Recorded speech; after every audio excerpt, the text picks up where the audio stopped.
अखिल भारतीय क्षत्रिय महासभा की बैठक प्रदेश अध्यक्ष कार्यालय सिसोदिया पैलेस में आयोजित हुई, जिसमें निहाल सिंह चौहान राष्ट्रीय मंत्री, श्रीमती दमयंती सिंह राष्ट्रीय उपाध्यक्ष, कुंवर सिंह राष्ट्रीय प्रचार मंत्री, पुखराज सिंह चंदेल, श्री राकेश सिंह पन्ना, श्रीमती किरण तोमर, श्रीमती आशा सिंह, श्रीमती सुनीता सिंह, सरिता सिंह पार्षद, श्रीमती सोनिया रंजीत सिंह पार्षद, श्रीमती प्रतिभा भामकर पार्षद, श्रीमती अर्चना सिसोदिया, हाकिम सिंह तोमर, राजेश सिंह, प्रताप सिंह, एसपी सिंह, आरसी सिंह, योगेंद्र सिंह, विजय सिंह, मुकेश सिंह, अतुल सिंह तोमर, नरेंद्र सिंह राणावत, अरुण पवार, प्रताप सिंह चंदेल सहित बड़ी संख्या में क्षत्रिय राजपूत समाज के लोग मौजूद रहे। बैठक में संगठन पूर्ण गठन करने, राष्ट्रीय कार्यकारिणी के दिशा निर्देश पर केंद्र और राज्य सरकार द्वारा क्षत्रिय राजपूत समाज के खिलाफ में कानून बनाने, संस्कृतियों को खत्म करने, आर्थिक रूप से परेशान करने को लेकर समाज के द्वारा बैठक में राजनीतिक प्रकोष्ठ बनाने पर सहमति बनी है, जिससे आने वाले दिनों में समाज के लोग राष्ट्रीय और प्रदेश पर राजनीतिक क्षेत्र में अपना प्रभाव बना सके। कार्यक्रम का संचालन जिला अध्यक्ष मनोज भदौरिया ने किया, वहीं सभी का धन्यवाद कुलदीप सिंह सिसोदिया के द्वारा किया गया। पर महाकौशल रीजन में आना हुआ और हमारे कुलदीप सिसोदिया जी को भी प्रदेश अध्यक्ष के रूप में नई जिम्मेदारी दी गई है, तो उस संदर्भ में संगठनात्मक ढांचा का थोड़ा पुनर्गठन होना है। उस संदर्भ में हमारे कुछ पुराने, वर्तमान के और भविष्य के, उनको सबको बैठ के हम लोग चर्चा करना चाह रहे हैं। और एक प्रयोजन ये भी है कि कुछ हमारे नए एजेंडे हम लोगों ने जो तय किए हैं हमारी राष्ट्रीय कार्यकारिणी ने, उनके ऊपर भी हम लोग कार्यकर्ताओं के साथ में विचार विमर्श करके, और उसमें सबसे महत्वपूर्ण एजेंडा यही है कि आज वर्तमान परिप्रेक्ष्य में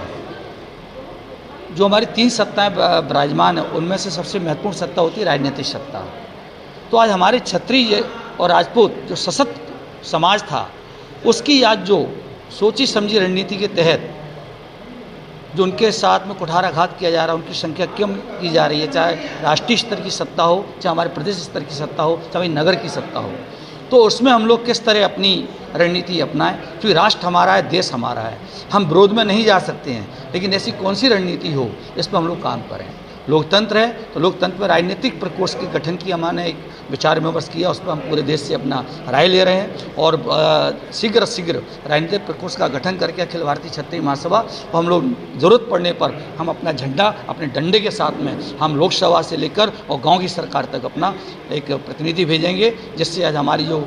बात नहीं सुनी जा रही है, हमारे खिलाफ जो कानून बनाए जा रहे हैं, हमारे खिलाफ जो सिस्टम बनाया जा रहा है, उसके इतिहास को चुराया जा रहा है, संस्कृति को चुराया जा रहा है, धर्म को चुराया जा रहा है, इन सारे विषयों को लेकर छात्र धर्म की स्थापना के लिए हम लोग आगे बढ़ें। अखिल भारतीय क्षत्रिय महासभा सिगरा मऊ, मैं सिगरा मऊ इसलिए बोल रहा हूँ कि ये संस्था 1857 से रजिस्टर्ड है और उसके आप महामंत्री हैं। साथ में हमारे साथ में श्रीमती दमयंती सिंह जो राष्ट्रीय उपाध्यक्ष हैं, वो हमारा मार्गदर्शन करेंगी। श्री कुंवर सिंह जी राष्ट्रीय मंत्री हैं, वो हमारा हम सबका यहाँ पर इस बैठक में मार्गदर्शन करेंगे। जो विषय हैं हमारे महामंत्री जी ने बताए हैं। अभी हम लोग मध्य प्रदेश स्तर पर हम समिति का गठन कर रहे हैं। वहाँ की जो हमारी सामाजिक गतिविधियाँ रही हैं, जैसे कि अभी बताया, हमारी संस्कृति, राजपूतों की जो संस्कृति है वो संस्कृति के क्रम में हम लोग चलते हैं। हम हमेशा राष्ट्र प्रथम है इसको देखते हैं, क्योंकि ये अखिल भारतीय क्षत्रिय महासभा सिगरा मऊ का गठन ही उस उद्देश्य के लिए हुआ था। कुछ उद्देश्य पूर्ति हुई हैं, जैसा कि अभी महामंत्री जी ने बताया है। आज हम लोग यहाँ पर हमारे जो वरिष्ठ पदाधिकारी हैं, यहाँ के जिलाध्यक्ष हैं श्री मनोज सिंह भदौरिया जी, उनके साथ बैठकर हमारी जो अभी की एक्टिविटी क्या कार्य विधि रही हैं, उससे हम श्री निहाल सिंह जी चौहान साहब को अवगत कराएंगे। मैं फिर से आपको बता रहा हूँ कि ये अखिल भारतीय क्षत्रिय महासभा सिगरा मऊ जो कि रजिस्टर्ड है, वो संस्था सिर्फ और सिर्फ अखिल भारतीय क्षत्रिय महासभा सिगरा मऊ ही रजिस्टर्ड है।